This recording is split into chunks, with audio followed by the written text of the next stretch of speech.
Ok, 1 Pierre 3, le verset 18.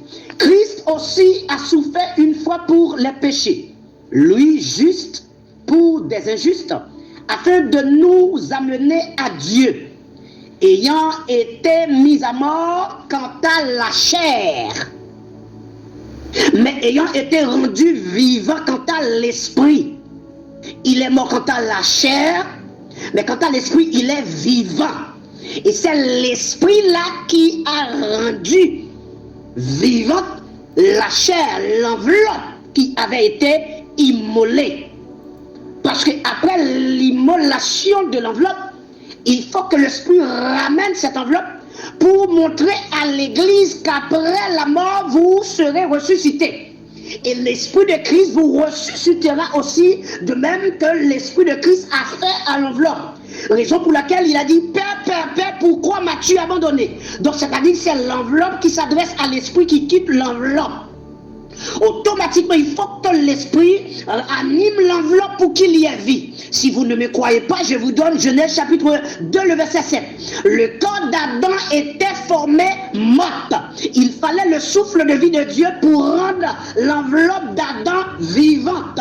Et après que l'enveloppe d'Adam ait reçu l'esprit de Dieu, l'enveloppe devait un être vivant.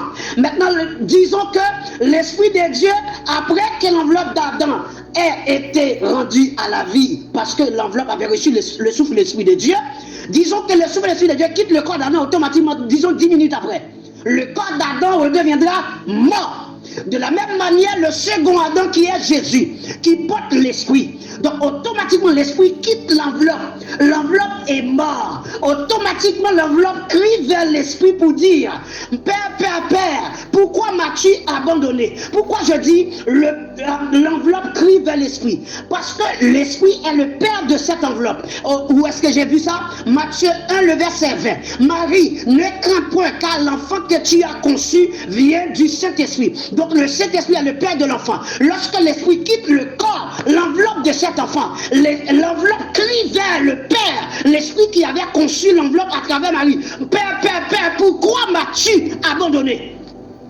Il ne l'a pas abandonné, pas du tout.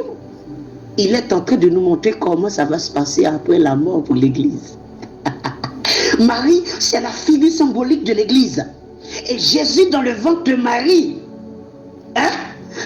et Jésus dans le ventre de Marie, c'est le Saint-Esprit à travers l'église.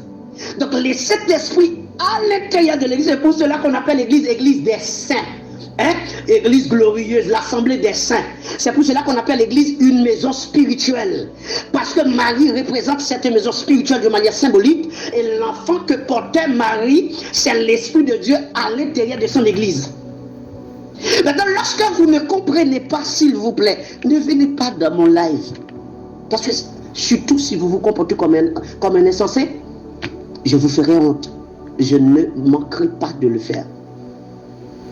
Parce que si vous pensez me coincer, si vous pensez que vous allez venir me coincer ou je ne sais quoi, ça ne va pas bien passer pour vous parce que je ne vous aménagerai pas. Peut-être que j'aurai compassion pour quelqu'un au moins qui ne fait pas le malin. Mais si vous faites le malin, je vous coincerai. Ayant été mis à mort quant à la chair,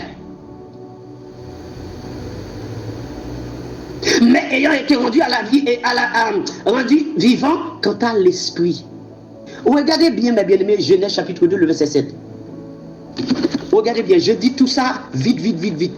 Il y a une bien-aimée qui dit que je vais briser ma voix, c'est ça? Est-ce que c'est ça? Vous allez abîmer votre voix. Merci, je ne veux pas le faire.